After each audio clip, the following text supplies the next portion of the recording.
Padre nuestro, tú que moras en el trono celestial, bendito seas por la eternidad. Hoy venimos ante ti para rogar tu perdón, pidiendo también tu bendición para todos nuestros hermanos que semana a semana estudian tu palabra. Oh querido Dios, te pido que nos concedas el don del discernimiento. Ayúdanos a entender tu voluntad en nuestras vidas y también permite tomar decisiones que nos acerquen a ti. Guía los pensamientos y las acciones de cada hermano para que pueda seguir el camino que nos lleva a una vida plena en tu amor. Todo te lo pido, Señor, en el nombre precioso de tu amado Hijo Jesús. Amén. El discernimiento salvador es esencial en nuestra vida espiritual, ya que implica comprender y aplicar los 10 mandamientos de la ley de Dios. Y Lucas capítulo 10, versículo 27 dice: amarás al Señor tu Dios de todo tu corazón y de toda tu alma y de todas tus fuerzas y de todo tu entendimiento y a tu prójimo como a ti mismo. Queridos hermanos, la vida eterna es la recompensa a quienes obedecen estos 2 grandes mandamientos: amar a Dios y amar al prójimo, que son el resumen del decálogo de la ley. Los primeros 4 mandamientos se centran en nuestra relación con Dios. Es decir, el amor a Dios no es un sentimiento vago, no. El amor a Dios es una decisión consciente de poner a Dios en el centro de nuestra existencia y manifiesta en la obediencia a sus mandamientos, en la oración, en la adoración y en la búsqueda de su santa voluntad, en todas las cosas. Mientras que los últimos 6 mandamientos nos enseñan cómo tratar con el prójimo. Entonces, el amor se traduce en acciones concretas. Es la expresión externa de nuestro amor a Dios. Es llevar el amor a Dios a nuestro prójimo. Si amas a tu prójimo, amas a Dios, ¿no es cierto? Por ejemplo, el buen samaritano. El discernimiento espiritual, entonces, nos guía a tomar decisiones que reflejen estos principios, creando un impacto positivo en nuestra vida y también en la del prójimo. Entonces, es de preguntarnos aquí, mis queridos hermanos, ¿cómo podemos desarrollar nuestro discernimiento espiritual? El tema se titula Discernimiento Salvador. Mis hermanos y hermanas, amigos y amigas, bienvenidos al estudio bíblico. Demos gracias al Señor por permitir este encuentro y pidamos discernimiento para poder comprender su santa palabra y también para hacer su voluntad. La primera interrogante dice lo siguiente: ¿cuál es la mayor evidencia de la falta de conocimiento de la divinidad? Vamos a estudiar el libro de Tito, capítulo 1, versículo 16. Profésanse conocer a Dios, mas con los hechos lo niegan, siendo abominables y rebeldes, reprobados para toda buena obra, dice la palabra de Dios. Vayamos primero a conceptualizar qué es discernimiento. El discernimiento salvador se refiere a la capacidad guiada por el Espíritu Santo de aplicar los 10 mandamientos de la ley de Dios a las diversas situaciones de la vida. Es decir, discernir es entender cómo amar a Dios en cada circunstancia y cómo expresar ese amor a nuestro prójimo. El discernimiento espiritual es entonces un proceso que permite tomar decisiones acorde con los 10 mandamientos de la ley de Dios. ¿Cuáles son las etapas del discernimiento? En realidad son varias. Pon atención aquí. Primero encontramos la reflexión, que se inicia con la meditación y la evaluación de la situación. Es preguntarse qué decisiones o caminos estamos considerando y cómo se alinean con la fe. Por ejemplo, Moisés en el desierto. Cuando Moisés ve la zarza ardiente, reflexiona sobre su vida y su llamado. Se pregunta, ¿pero por qué Dios me ha elegido? ¿Y cuál es mi propósito? Entonces, este es el momento de su reflexión y es crucial para entender su misión. Segundo, la oración. La comunicación con Dios es fundamental porque se hacen peticiones de guía y claridad. También se generan momentos de silencio para escuchar la voz interior y la dirección divina. Por ejemplo, Daniel, cuando el rey Nabucodonosor exige la interpretación de un sueño, Daniel se retira con sus amigos y ora a Dios, pidiendo revelación y sabiduría para interpretar el sueño. Su oración lo conecta con la guía divina, ¿no es cierto? Y la tercera etapa es la investigación, que es la recopilación de información importante sobre las opciones disponibles. Esto tiene que ver con la lectura de la Biblia, los testimonios y otros textos bíblicos. Es buscar la opinión de pastores, de maestros, de ancianos, etc. También se consulta a hermanos que han enfrentado decisiones similares. Por ejemplo, los bereanos. Acuérdate cuando Pablo y Silas predicaban a los bereanos. Ellos no se quedaban con su prédica, sino que investigaban las escrituras diariamente para ver si lo que decían era cierto. Esta búsqueda activa de la verdad es la que forma parte esencial del discernimiento. Luego hay una cuarta etapa, que es la evaluación. ¿En qué consiste esta etapa? Consiste precisamente en analizar las diferentes opciones a la luz de los 10 mandamientos de la ley de Dios. Es preguntarse entonces, ¿cómo esas opciones que tengo pueden afectar la relación con Dios y el prójimo? Por ejemplo, el rey Salomón. El rey, al recibir la oferta de Dios para pedir lo que quisiera, Salomón evalúa sus opciones. ¿Cuáles eran las opciones que tenía el rey Salomón? La riqueza, el poder y la sabiduría. Entonces, Salomón elige pedir sabiduría en lugar de riqueza o larga vida. Esa evaluación hecha por el rey estuvo motivada por un deseo de servir mejor a su pueblo. También hay una quinta etapa, que es el consejo. Consejo significa hablar con personas de confianza, como maestros, amigos, pastores, etc. Es decir, escuchar distintas perspectivas puede aportar claridad y nuevas ideas. ¿Cuál es el ejemplo aquí? El ejemplo es Roboam. ¿Te acuerdas de Roboam? Roboam buscó el consejo de los ancianos y luego buscó el consejo de sus amigos.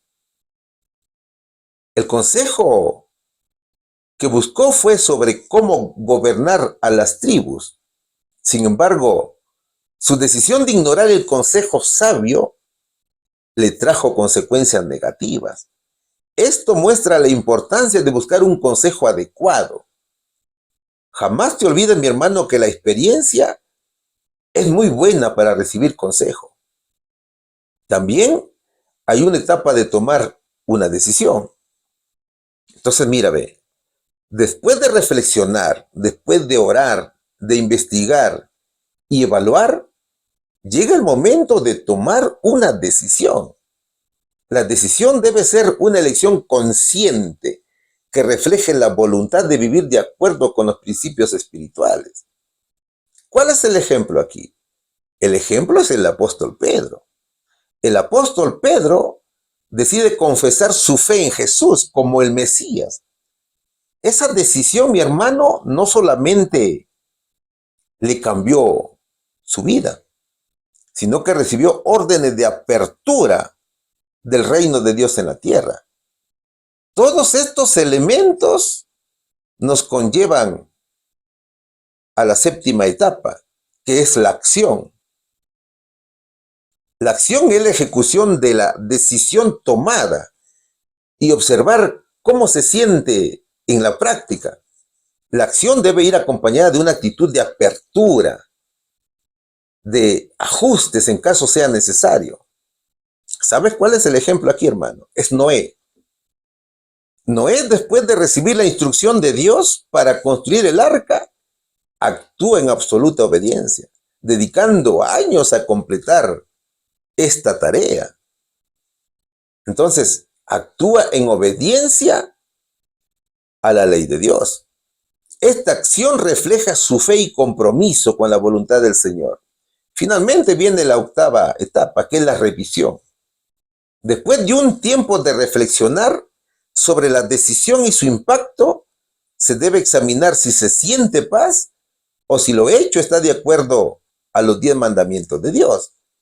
Ese aprendizaje queda como experiencia para futuras decisiones. Por ejemplo, el apóstol Pablo. Pablo invita a los creyentes a examinarse a sí mismos de manera constante para ver si están en la fe.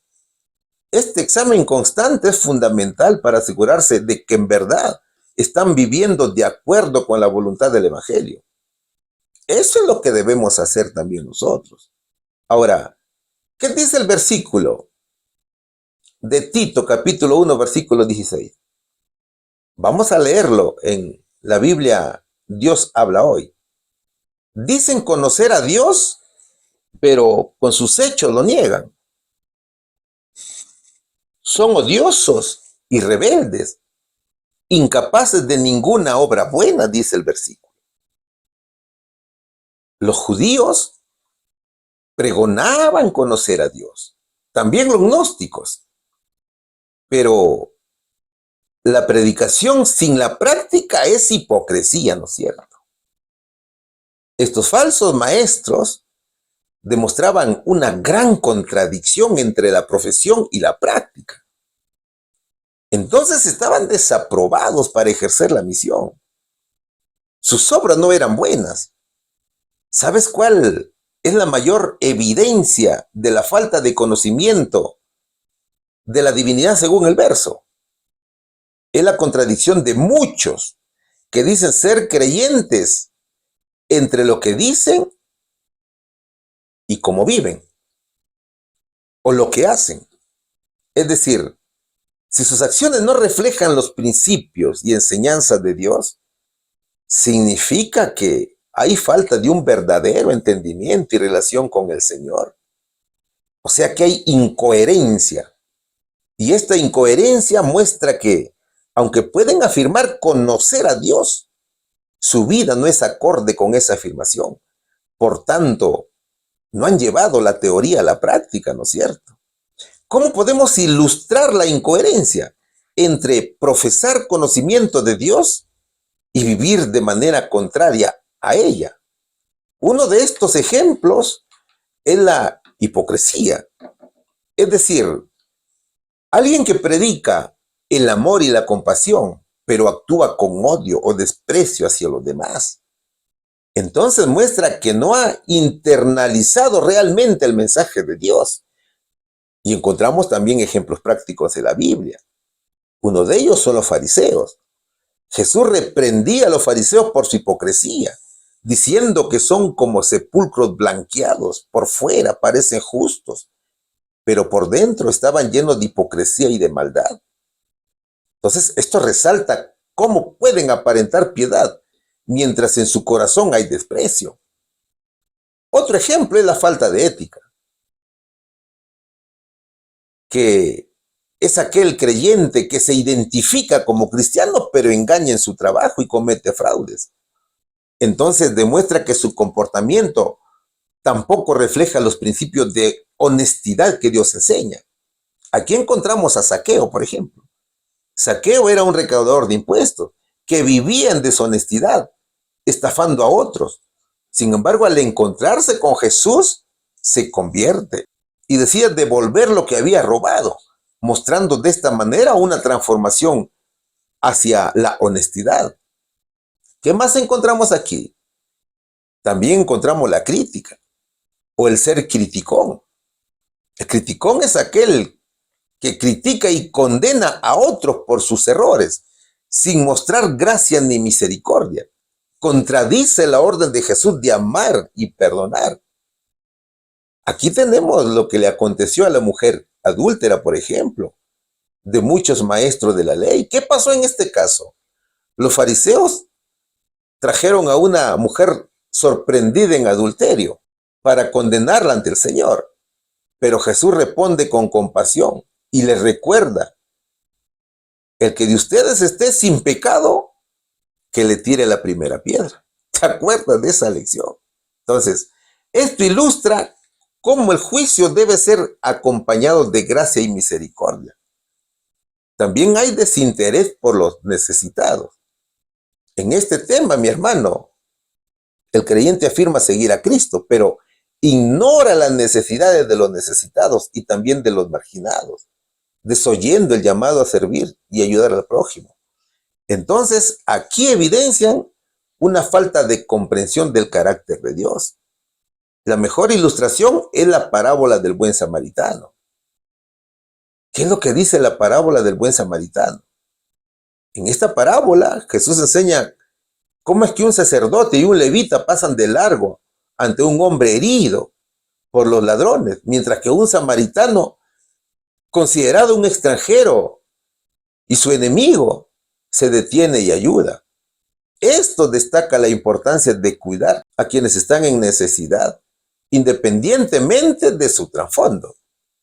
Entonces, mi hermano, no basta predicar la palabra de Dios, sino que hay que practicarla en la vida diaria. ¿Cuál sería la respuesta aquí, mi hermano?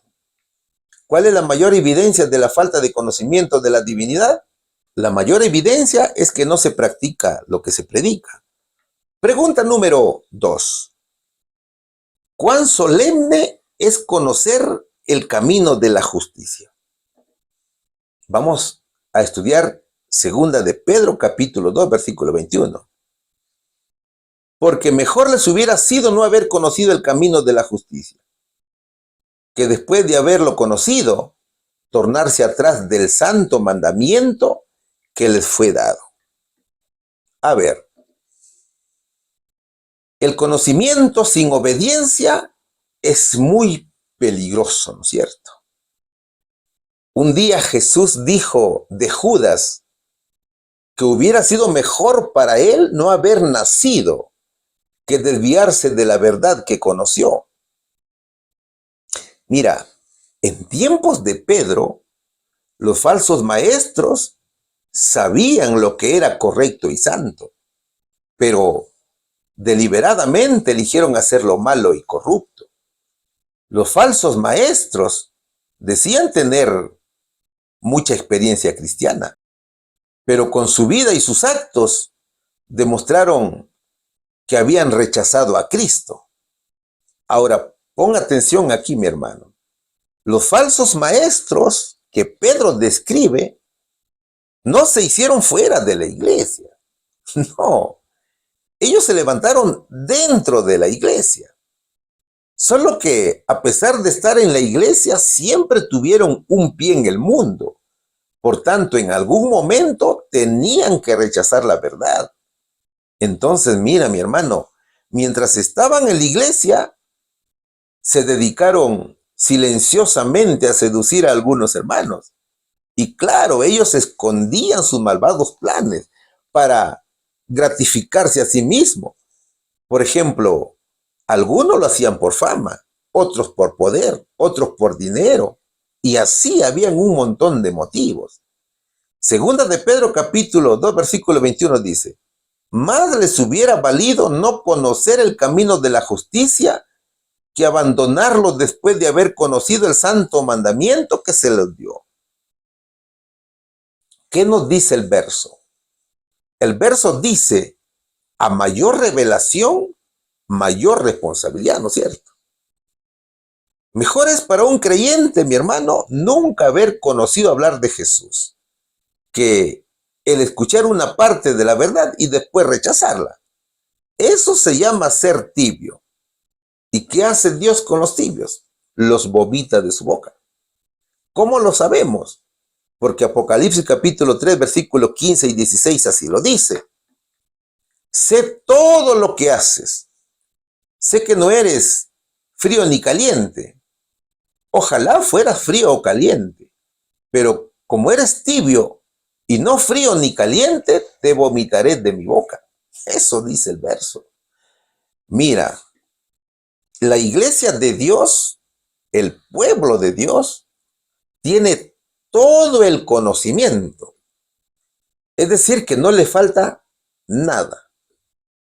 Solo que muchos piensan a veces que lo saben todo y comienzan a tergiversar la verdad y se rebelan contra su creador.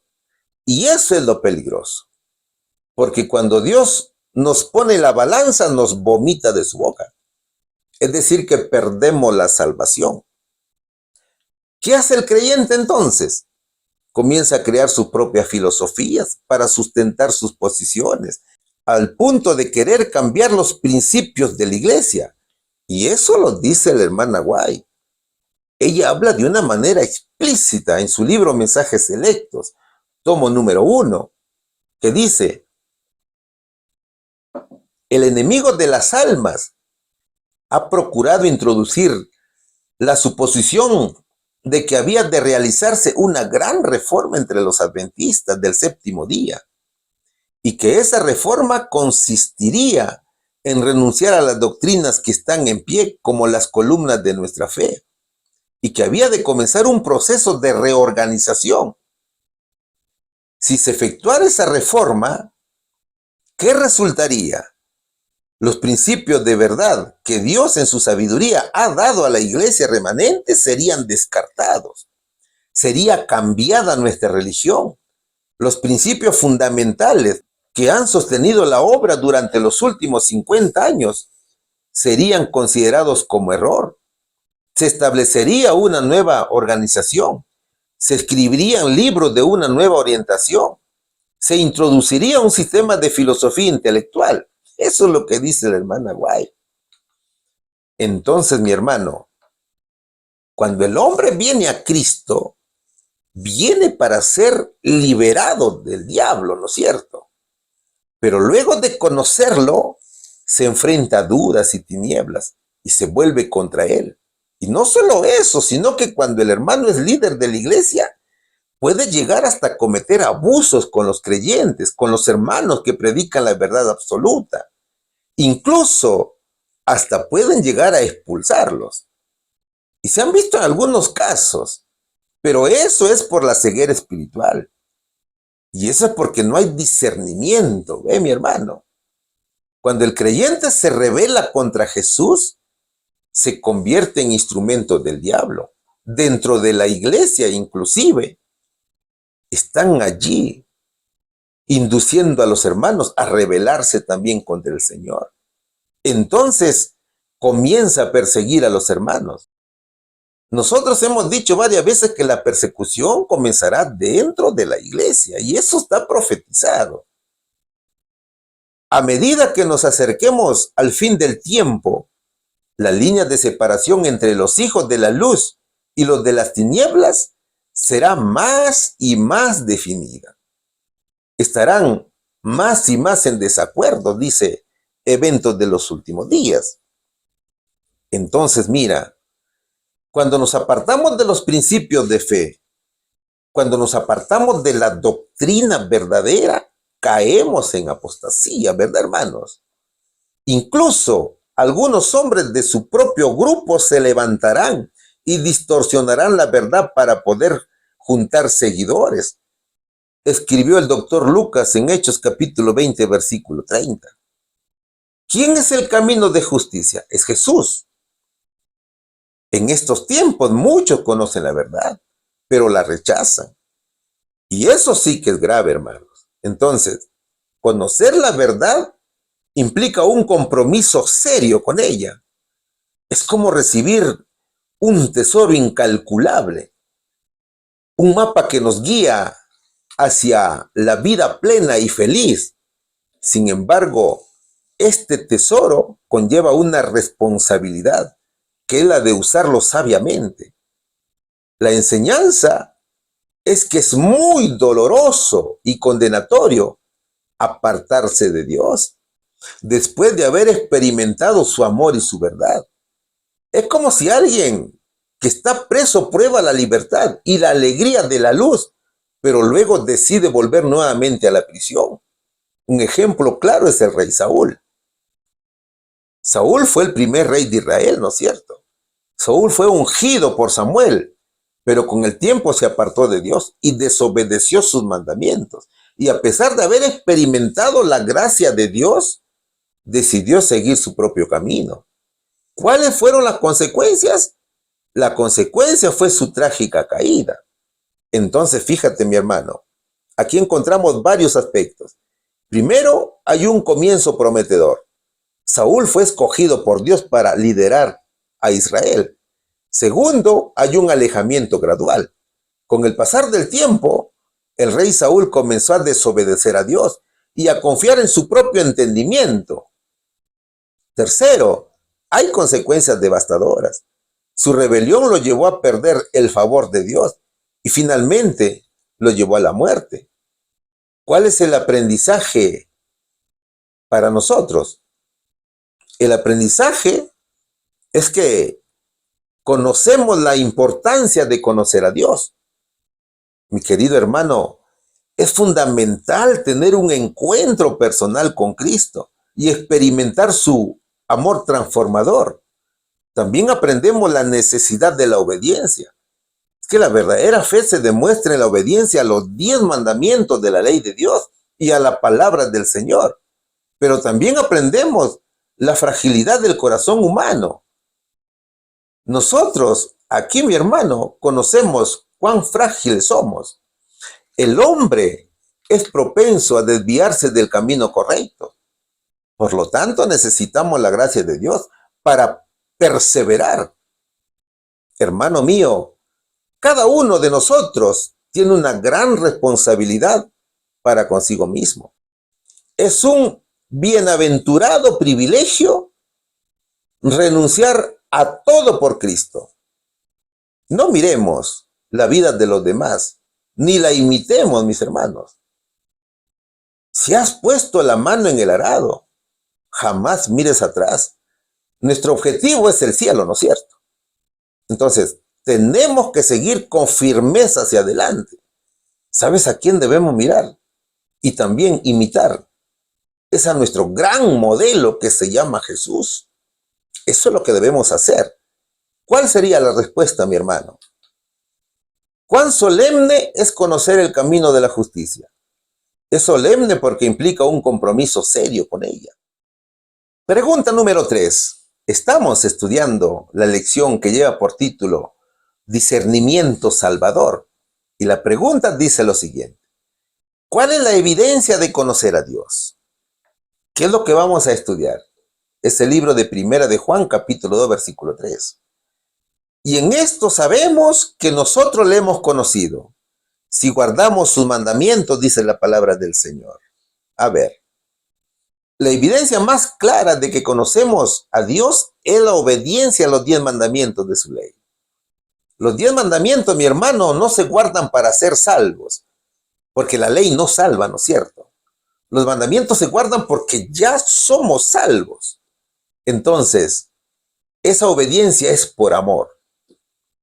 La obediencia no es una carga, sino que es una expresión de nuestro amor por el Señor. Es un camino de transformación que nos lleva a una vida más plena y significativa.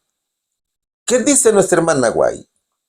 Ella dice, vino a demostrar el hecho de que la humanidad aliada por la fe con la divinidad puede guardar los mandamientos de Dios. Vino para poner en claro el carácter inmutable de la ley de Dios, para declarar que la desobediencia y la transgresión nunca serán premiadas con la vida eterna. Vino como hombre a la humanidad para que ésta pudiera tocar la humanidad, mientras la divinidad se aferraba al trono del Altísimo, dice el texto propuesto. Dicho en otras palabras, habla de la importancia de la fe, la obediencia y la relación entre lo humano y lo divino a través de Jesús. Habla primero de la humanidad y divinidad. Es decir, Jesús vino a la tierra para mostrar que el creyente, al unirse por medio de la fe con Dios, puede cumplir los mandamientos en Jesús. Segundo, enseña la inmutabilidad de la ley. La ley no se cambia, ¿no es cierto? La ley es la misma, de ayer, hoy y siempre. La ley de Dios es constante. Por tanto, la desobediencia no es compatible con la vida eterna. Entonces, el respeto y la obediencia a la ley son fundamentales para una relación correcta con Jesús. Tercero, enseña la encarnación de Cristo, que al nacer como humano, Jesús hizo posible que la humanidad se relacionara con lo divino. Su humanidad permite a las personas entender y tocar lo que significa vivir en obediencia a Dios, mientras que su divinidad reafirma su autoridad y conexión con el Altísimo. Querido amigo, el ser humano jamás puede cumplir con los requerimientos perfectos de la ley, porque su naturaleza pecaminosa no se lo permite. Solo Jesús, mi hermano, pudo cumplir la ley de Dios, debido a que vino con su naturaleza perfecta, sin pecado. Es decir, el hombre solamente unido a Cristo puede vencer y guardar los 10 mandamientos. Primero de Juan capítulo 2, versículo 3 dice, y en esto sabemos que nosotros le hemos conocido, si guardamos sus mandamientos. ¿Qué nos está diciendo el verso aquí? El verso dice, y en esto sabemos. ¿Qué es lo que sabemos? El verso resalta la evidencia de conocer a Dios. Es algo tangible y verificable. O sea, no es simplemente una sensación o creencia, sino que es algo que se manifiesta en nuestras acciones. ¿Qué más dice el verso? El verso dice que nosotros le hemos conocido. Es decir, afirma que el conocimiento de Dios es personal y por experiencias. No solamente es un conocimiento intelectual, sino una relación íntima, que no se refiere solamente a tener información sobre Dios, sino a tener una relación personal con Él, basada en el amor y también en la confianza. También nos muestra una respuesta. El verso dice, si guardamos sus mandamientos, la evidencia más tangible de que conocemos a Dios es que obedecemos sus mandatos. Claro, no se trata de una obediencia perfecta, sino de un deseo genuino de vivir según su voluntad. Todos sabemos que somos imperfectos, ¿no es cierto? Jamás seremos como Jesús. Entonces, tenemos que vivir de acuerdo a su santa voluntad. ¿Qué significa guardar los mandamientos? Mi querido hermano, guardar los mandamientos no solamente es cumplir con una lista de reglas, no. Guardar los mandamientos es un reflejo de nuestro amor por Dios y nuestro deseo de agradarle. Guardar los mandamientos involucra varios elementos. Primero, estudiar la Biblia, es decir, conocer la voluntad de Dios a través de la palabra. Segundo, la oración, que es mantener una comunicación constante con el Creador. Tercero, el amor al prójimo, que es tratar a los demás como si queremos que nos traten. Y cuarto, involucra también el servicio. Es decir, es usar nuestros dones y talentos para ayudar a los demás. Finalmente, es vivir en santidad, es vivir con Jesús, es vencer con Jesús, es someterse al poder del Espíritu Santo. Entonces, mi hermano, tenemos que vivir en obediencia plena al Señor. Tenemos que hacer la voluntad de Dios, porque esto es lo que identifica al verdadero creyente. ¿Cuál sería la respuesta aquí? ¿Cuál es la evidencia de conocer a Dios. Es la obediencia, pero por amor a los 10 mandamientos de la ley de Dios. Pregunta número 4. ¿Cómo podemos saber que somos de la verdad? Vamos a leer 1 de Juan, capítulo 3, versículos 18 y 19. Hijitos míos, no amemos de palabra ni de lengua, sino de obra y en verdad. Y en esto conoceremos que somos de la verdad y tenemos nuestros corazones certificados delante de Él. Eso dice el verso. ¿Has escuchado decir la frase, hechos y no palabras? Las palabras son hermosas, ¿no es cierto? Pero si esas palabras no se acompañan con las obras, no sirven, mi hermano. Entonces, ¿qué dice el verso? El verso dice, practica lo que predicas. Juan nos exhorta a amar con hechos y en verdad, no solo con palabras o lenguas. Es decir, que las acciones hablen más que nuestras palabras. Debemos ser sinceros en todo lo que hacemos y decimos. Es esencial cuando se trata de amar a nuestro prójimo. Jesús mandó cumplir una orden, ¿no es cierto? ¿Cuál es esa orden? El Señor dijo, así que ahora les doy un nuevo mandamiento. Ámense unos a otros, tal como yo los he amado. Ustedes deben amarse unos a otros. El amor que tengan unos por otros será la prueba ante el mundo de que son mis discípulos, dice Juan capítulo 13, versículos 34 y 35 de la Nueva Traducción Viviente de la Biblia. Jesús es nuestro mejor ejemplo, ¿no es cierto? Jesús hacía el bien y sanaba a todos los que sufrían bajo el poder del diablo. Y todo lo hizo por amor. Entonces, el reto para nosotros es amar a nuestro prójimo. Ese es el reto. Hermano mío, ninguno de nosotros es capaz de amar al prójimo como lo hizo Jesús. Pero su ejemplo sigue siendo nuestra meta y Jesús sigue siendo nuestro modelo. El creyente fiel no ama a los demás para ganarse el mérito de Dios, para salvación o para demostrar cuánto nos parecemos a Cristo. No. El creyente fiel practica el amor al prójimo por amor a Dios. ¿Verdad, hermanos? Es que amando al prójimo es evidencia del amor a Dios. Es decir, es cumplir los 10 mandamientos de la ley del Señor.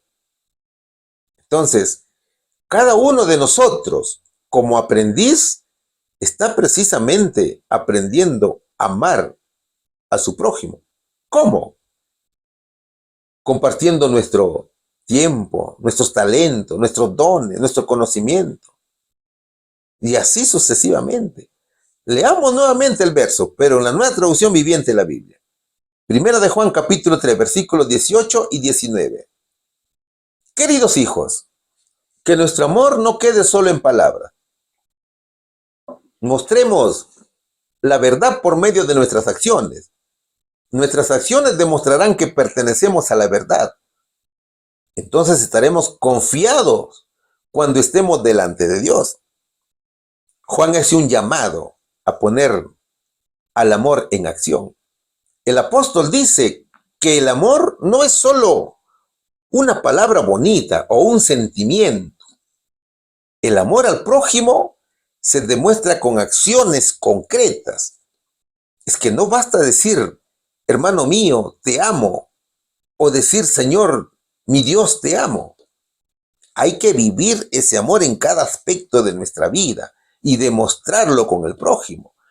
Por ejemplo, es visitar a un vecino, a un hermano de fe, a un anciano que esté enfermo, llevándole alimento, ayuda con las tareas del hogar, pasar tiempo escuchándolo, comprándole sus medicinas. Este acto demuestra un amor práctico y compasivo y puede hacer una gran diferencia en la vida de esa persona. ¿Qué ejemplos bíblicos ilustran que el verdadero amor se expresa a través de acciones concretas y significativas? Hay muchos en la Biblia, pero vamos a ver algunos. Primero vemos al buen samaritano. Un hombre de Samaria, considerado enemigo de los judíos, demuestra un amor compasivo y desinteresado al ayudar a un herido, a costa de su propio tiempo y recursos. Segundo, la viuda que dio 2 monedas. Esta mujer dio todo lo que tenía, aunque era muy poco, pero ese acto mostró su amor y compromiso a pesar de sus limitaciones económicas. Tercero, la viuda de Sarepta. Mi hermano, en medio de una gran escasez, una mujer viuda comparte su último alimento con el profeta Elías, demostrando una fe y un amor inquebrantable con el prójimo. Cuarto, tenemos a la mujer samaritana. Jesús muestra un amor incondicional al entablar una conversación profunda con una mujer samaritana, a pesar de las barreras sociales y religiosas de la época. ¿Qué hizo esta mujer? Esta mujer hizo algo extraordinario. Ella compartió su don del conocimiento recibido de Jesús con los demás y demostró su amor hacia el prójimo. Entonces, de acuerdo a estos ejemplos, ¿qué es lo que debemos hacer? ¿Cómo aplicar estos versos a nuestra vida diaria? ¿Sabes cómo? De varias maneras. Primero, sirviendo a los demás. Es decir, identificando y ayudando al necesitado, sin esperar nada a cambio. Segundo, perdonando. O sea, dejando ir el resentimiento y la ira. Tercero, siendo compasivos. Esto significa ser empático con los demás, es ponerse en el lugar del hermano o hermana y tratarlos con bondad. Cuarto, construyendo relaciones sanas de hermandad. Es decir, fortaleciendo lazos con nuestros seres queridos, amigos, vecinos y hermanos de fe. Y quinto, dando mucho de nosotros mismos. Es decir, es dar nuestro tiempo, nuestros talentos o nuestros dones, nuestros recursos. Todo es con la guía del Espíritu Santo. Eso nunca te olvides. Si hacemos todo esto, podemos saber que somos de la verdad. Entonces, mis hermanos, el creyente sabio lleva el conocimiento a la práctica y muestra el amor a Dios y al prójimo con la obediencia a los 10 mandamientos de la ley del Señor. ¿Cuál sería la respuesta aquí? ¿Cómo podemos saber que somos de la verdad? ¿Sabes cómo? Cuando ponemos en práctica a la verdad, cuando somos obedientes a Dios. Pregunta número 5. ¿Qué conocimiento y creencia firme tiene el pueblo de Dios? ¿Qué es lo que vamos a estudiar, hermanos? Primera de Juan, capítulo 4, versículo 16. Y nosotros hemos conocido y creído el amor que Dios tiene para con nosotros. Dios es amor, y el que vive en amor, vive en Dios. Y Dios, en él, dice el versículo.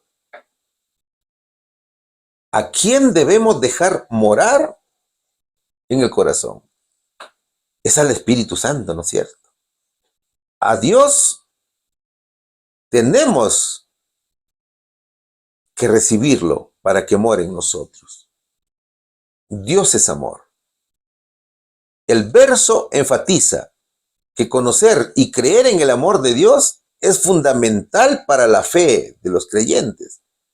Solamente cuando se reconoce que Dios es amor, los creyentes pueden entender su relación con Él y también con los demás. Es el amor que expulsa el temor, ya que confía en la bondad y la fidelidad de Dios. ¿Cuáles son los atributos morales de Dios? Primero, que Dios es santo. Dios es justo y recto. Y la principal característica de Dios es el amor. El que no ama no ha conocido a Dios, porque Dios es amor, dice Primera de Juan capítulo 4, versículo 8. Dios es amor, pero aborrece el pecado. Pero sabes una cosa también, Dios no puede dejar de amar al pecador. Eso es lo bonito. Dios aborrece el pecado, pero ama al pecador. El modo de ser integral de Dios es amor. Dios ama a todos mis hermanos. Claro, eso no significa que Dios está de acuerdo con tus pecados, con tus maldades, no. Dios jamás estará de acuerdo con tu desobediencia. Es por eso que llama al arrepentimiento. Ahora, su creación lleva el sello expresivo de su carácter. ¿Qué pasaría si Dios no fuera amor? ¿Sabes qué pasaría? El sol no alumbraría para todos. El aire no sería para todos. La tierra no produciría alimentos para todos. Es por eso que Dios es amor. Solo que muchos somos ingratos. No reconocemos lo que hace el Señor por nosotros y nos rebelamos contra Él, blasfemando de su divinidad. Es decir, no representamos correctamente los atributos del Señor. La hermana White dice, al presentar falsamente los atributos de Dios, Satanás induce a los hombres a que se formen un falso concepto con respecto a Él. Jesús, por amor, dejó su gloria, su trono, su reino, y vino a salvarnos de este terrible pecado. Acuérdate, mi hermano, de la demostración de amor que Dios hizo a la humanidad caída, porque de tal manera amó Dios al mundo, que ha dado a su Hijo unigénito, para que todo aquel que en Él cree no se pierda, mas tenga vida eterna. Dice Juan capítulo 3, versículo 16. ¿Qué más demostración de amor podemos tener para creer en Cristo? ¿Ve?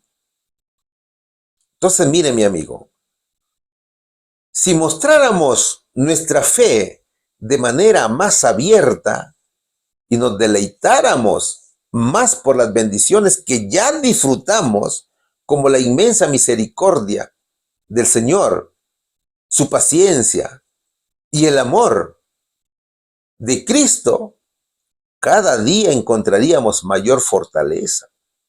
Vamos a dar un ejemplo. Imaginemos que alguien enfrenta desafíos en su vida. ¿Qué pasaría si esta persona testifica de su fe con los demás? Si esta persona testifica su fe con amigos y familiares, hablando sobre cómo Dios le ha ayudado a superar obstáculos, y si también toma un tiempo diario para agradecer por las pequeñas cosas, como una buena conversación o un amanecer hermoso, sin duda que su ánimo y fuerza para enfrentar dificultades crecerían enormemente. Entonces es de preguntarnos aquí, ¿hemos experimentado realmente el amor de Dios en nuestras vidas? ¿Podemos compartir nuestros testimonios con nuestros hermanos? Hermano, deje aquí sus opiniones en los comentarios. Escriba. Díganos, hermano, yo he tenido una gran experiencia con Cristo y cuéntala, mi hermano. Entonces, ¿qué significa permanecer en el amor? Significa hacer del amor nuestra forma de vida. Es vivir cada día con un corazón lleno de amor hacia Dios y hacia los demás. Es permitir que el amor de Dios transforme nuestros pensamientos, nuestras palabras, nuestras acciones. Eso se llama vivir en santificación, ¿no es cierto? Ahora, permanecer en el amor de Dios es un viaje que tiene varios aspectos. Primero, conocimiento, que comienza con el reconocimiento de que Dios es amor y de que somos amados por Él. Segundo, creemos en Jesús. Es la fe, mi hermano. Es la creencia en Jesús que se profundiza en la confianza en este amor, aceptándolo como una verdad en nuestra vida. Tercero, experiencia.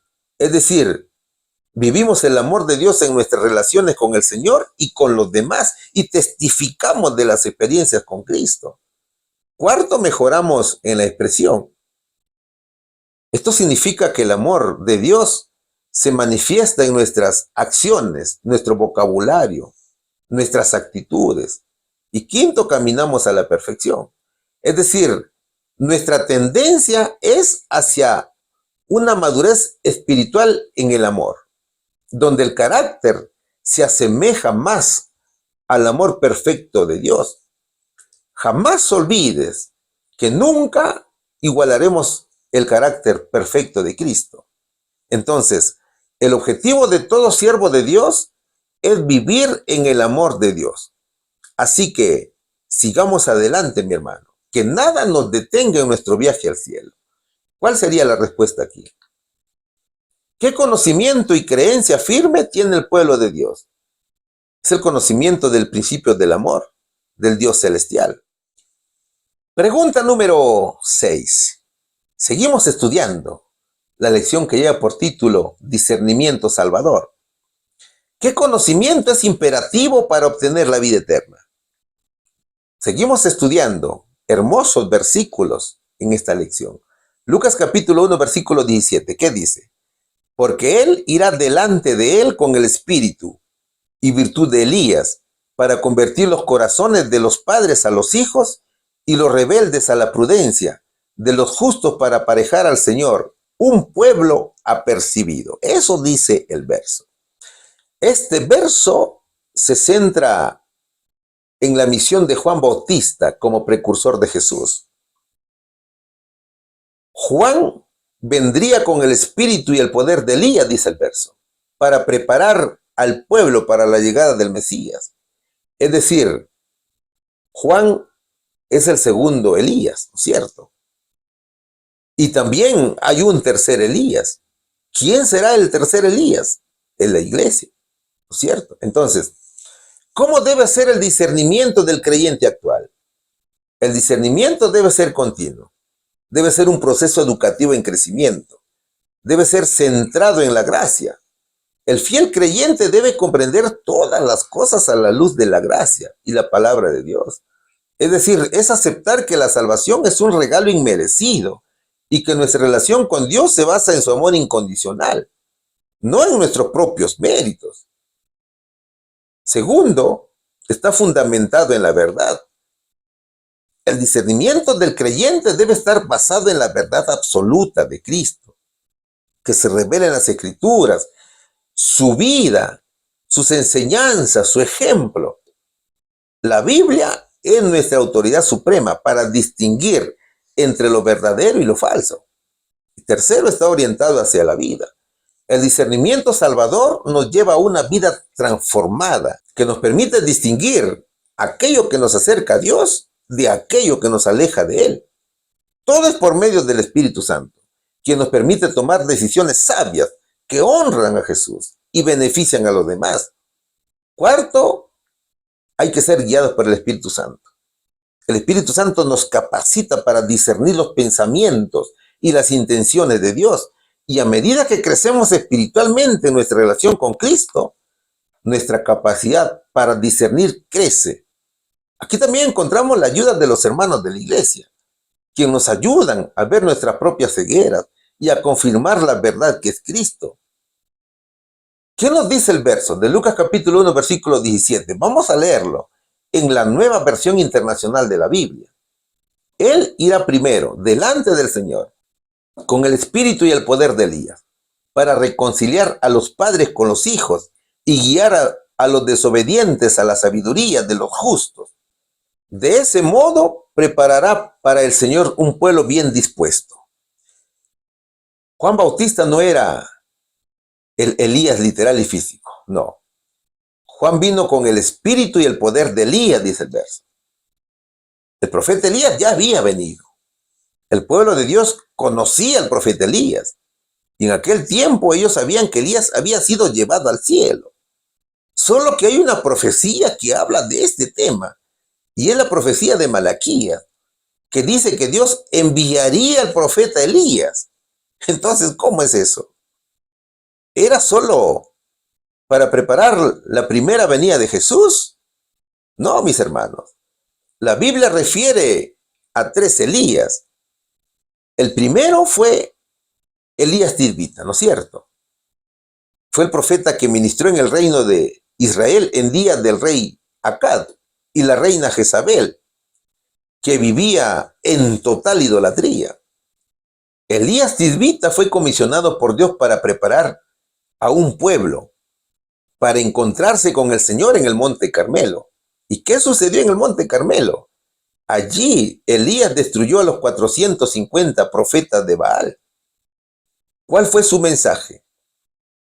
El mensaje de Elías era: ¿hasta cuándo vaciléis entre dos opciones? Si el Eterno es Dios, seguidlo. Y si Baal, id en pos de él. Eso dice Primera de Reyes capítulo 18, versículo 21. El segundo Elías es Juan el Bautista. Juan Bautista preparó el camino del Señor para su primera venida. ¿Cuál era su mensaje? Su mensaje era: arrepentidos porque el reino de los cielos se ha acercado. Como dice Mateo capítulo 3, versículo 2. He aquí el Cordero de Dios que quita el pecado del mundo. Eso lo escribió Juan en el capítulo 1, versículo 29. Entonces, su mensaje fue: arrepentidos porque el reino de los cielos se ha acercado. ¿Cómo fue su vida? Fue ejemplar. Juan vivió apartado de los vicios del mundo. Él practicaba la reforma pro salud con alimentación sana. Juan el Bautista fue un precursor de Jesús. Por eso que el verso dice: Él irá delante de él. Es decir, Juan Bautista vendría antes que Jesús a prepararle el camino. El verso dice que vendría con el espíritu y el poder de Elías. O sea que Juan tendría una misión similar a la de Elías, que era preparar el camino para un gran movimiento de Dios, para una restauración de las relaciones familiares.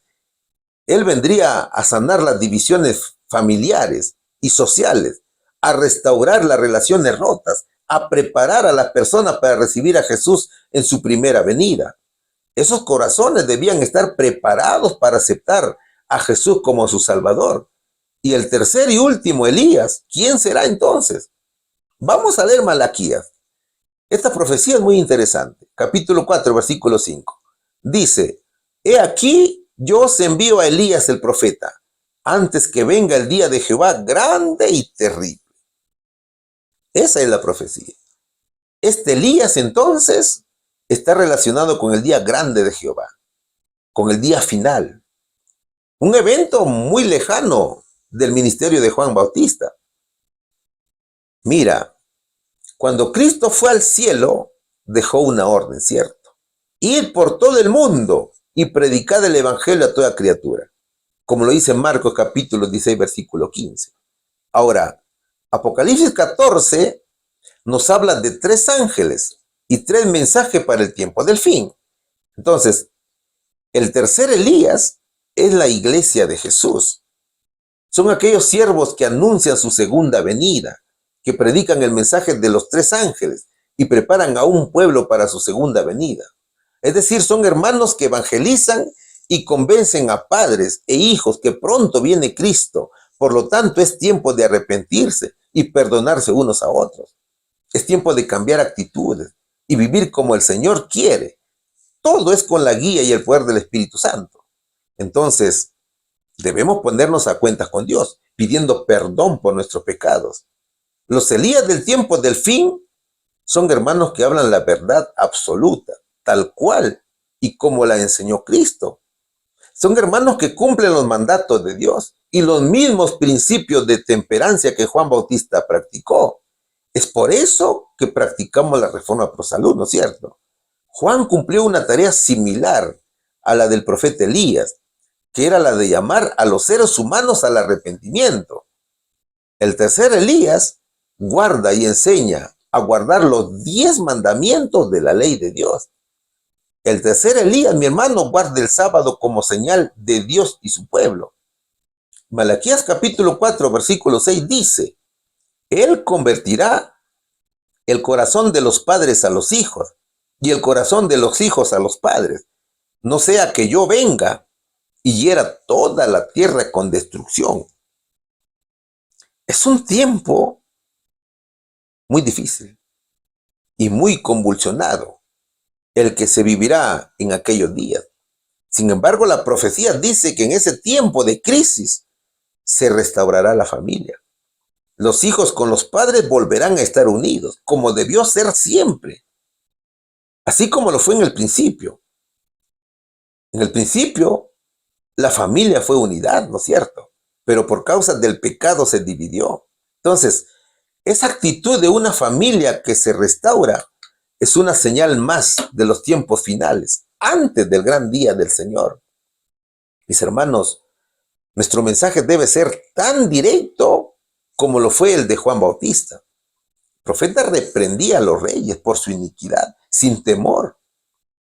Cumplamos, hermanos, la misión que nos dejó Cristo con toda valentía. No importa las persecuciones que vendrán dentro de poco tiempo. Seamos dignos de decir, soy un reformador adventista, porque hago la voluntad de Dios. Mis amigos, ustedes que quizás nos miran por primera vez y que aún no conocen la palabra de Dios, déjenme decirles que vivimos en un periodo en el cual debemos arrepentirnos y pedir perdón. Es tiempo de cambiar de actitudes y de vivir con los mismos principios de Jesús. Es tiempo de prepararnos para la segunda venida de Cristo. Entonces, ¿qué debemos aprender hoy? Primero, la importancia de la preparación. Al igual que Israel necesitaba prepararse para la segunda venida de Jesús, nosotros también tenemos que prepararnos para el regreso de Cristo en su segunda venida. Debemos aprender la necesidad de reconciliación. Los desacuerdos y conflictos son parte de nuestra vida cotidiana, ¿no es cierto? Y el verso enseña a buscar la reconciliación y trabajar en la restauración de nuestras relaciones. Tercero, es el poder del Espíritu Santo. El Espíritu Santo nos capacita para hacer la obra de Dios en nuestras vidas y en las vidas de los demás. Mis hermanos, el Señor ha dado todo lo que necesitan las almas para alcanzar la salvación, que es total y gratuita. Dios desea que todos sus hijos reciban la luz de la verdad absoluta. El Señor ha dado su gracia de la salvación al mundo a un precio incalculable. La sangre de Jesús no tiene precio, mis hermanos. ¿Cuál sería la respuesta aquí? ¿Qué conocimiento es imperativo para obtener la vida eterna? El conocimiento es que debemos prepararnos para recibir a Jesús.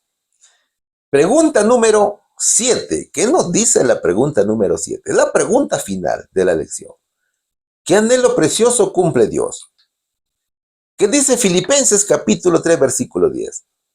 A fin de conocerle y la virtud de su resurrección y la participación de sus padecimientos en conformidad a su muerte. Eso dice el versículo. Pablo expresa su deseo de conocer a Jesús y experimentar en su vida el poder de su resurrección, así como participar en sus sufrimientos. El anhelo de Pablo es grande y refleja el profundo deseo de tener una relación íntima con Dios y de vivir una vida transformada a través de la fe en Cristo. Entonces, mira, Dios cumple este anhelo al acercarnos a Él, revelarse a nosotros y permitirnos experimentar su amor y poder en nuestras vidas. Por tanto, la relación con Dios se vuelve un tesoro que transforma nuestra existencia. Y eso era lo que revelaba Pablo, porque la verdad se mantenía despierta en su corazón. Vamos a leer el verso nuevamente, pero en la nueva traducción viviente de la Biblia. Filipenses capítulo 3, versículo 10. Quiero conocer a Cristo y experimentar el gran poder que lo levantó de los muertos. Quiero sufrir con Él y participar de su muerte. El gran deseo de Pablo era conocer a Cristo de una manera más profunda y experimentar la transformación hecha por el Espíritu Santo en su propia vida. Algo interesante, mi hermano, que enseña el apóstol, es que él no se conforma con una fe superficial, sino que anhela una relación íntima con el Señor, que lo lleve a ser cada vez mejor en su comunión con Jesús. El verso presenta grandes elementos. Primero, conocer a Cristo. Una cosa es saber de Jesús y otra cosa es conocerlo. Hay una gran diferencia, ¿no es cierto?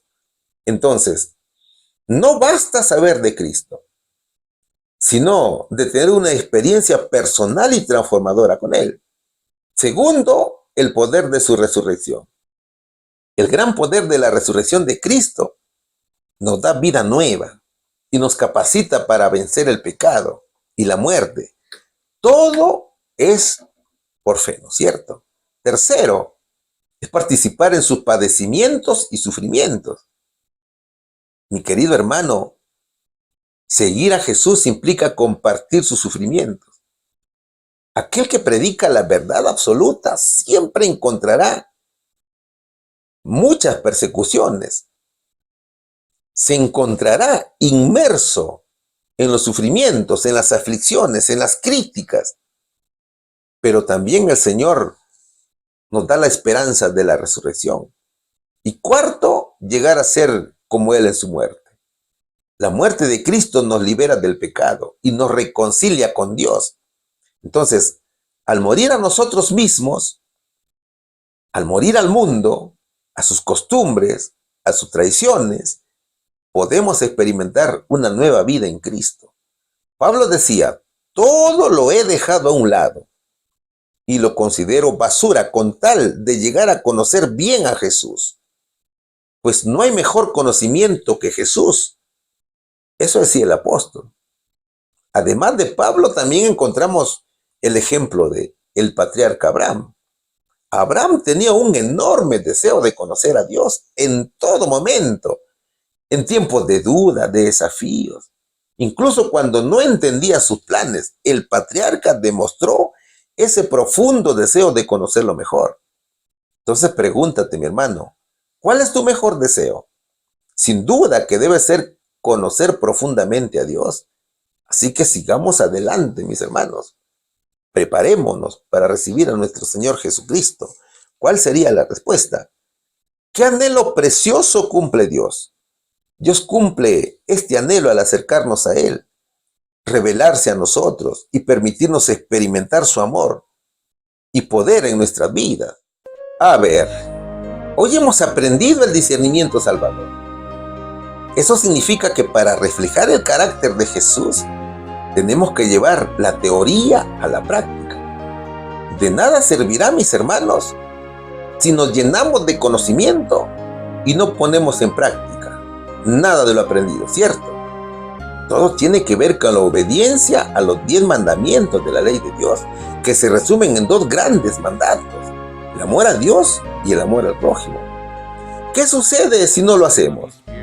La Biblia enseña que es preferible no conocer la voluntad de Dios y sus enseñanzas que conocerlas y aún así desobedecerlas. La Biblia indica que tener conocimiento de lo correcto y luego rechazarlo es más grave que nunca haberlo conocido, porque implica una decisión consciente de apartarse del camino de justicia que Dios establece. Mi querido hermano, cuando pones la mano en el arado, nunca mires hacia atrás, porque los surcos van a salir torcidos. Hermano mío, Dios exige a cada uno de sus fieles hijos obediencia plena y vida práctica en su acontecer diario, porque para eso han sido educados. Entonces, la evidencia de conocer a Dios es poner en práctica los mandamientos de su bendita ley. ¿Sabes cómo sabemos que vivimos en la verdad? Amando al prójimo. Es decir, cuando sientes el deseo de ayudar al necesitado, al enfermo, al encarcelado, al anciano, eso significa que el Espíritu Santo mora en ti. Y esos actos de amor son frutos del Espíritu Santo, que se hacen desinteresadamente. Jamás, mi querido hermano, olvidemos que Dios nos ama, porque Dios es amor, ¿no es cierto? Y ese amor que Dios nos brinda, tenemos que ponerlo de manifiesto con nuestros hermanos. Debemos mentalizarnos que nos encontramos en los últimos tiempos y estamos esperando a Jesús. Por tanto, tenemos que cumplir la misión de predicar a Cristo. Tenemos que cumplir la misión de Elías con un mensaje que haga que los padres se reconcilien con sus hijos y que los desobedientes reconozcan sus errores, y de preparar también al pueblo para recibir a Jesús en su segunda venida. Entonces, mis hermanos, lo único que debemos anhelar es conocer a Cristo, experimentar el poder de su resurrección, compartir sus sufrimientos y, si es necesario, incluso morir como Él lo hizo, tal cual lo hizo el apóstol Pablo y los demás apóstoles también. Jehová los bendiga y los guarde, mis hermanos. Que Dios los bendiga grandemente. En el nombre de Jesús. Amén. Un feliz sábado, mis hermanos. Oremos. Bendito Dios, las gracias te damos por tu misericordia y por enseñarnos tu palabra de manera entendible. Gracias, poderoso Señor, por tu protección y por tu gracia. Y permite ahora que guardemos en nuestra mente los conocimientos adquiridos para ponerlos en práctica. Esa es tu voluntad, Señor. Así es tu mandato, que tus hijos tienen que cumplir. Te lo pedimos solamente confiando en los méritos de Jesús. Amén.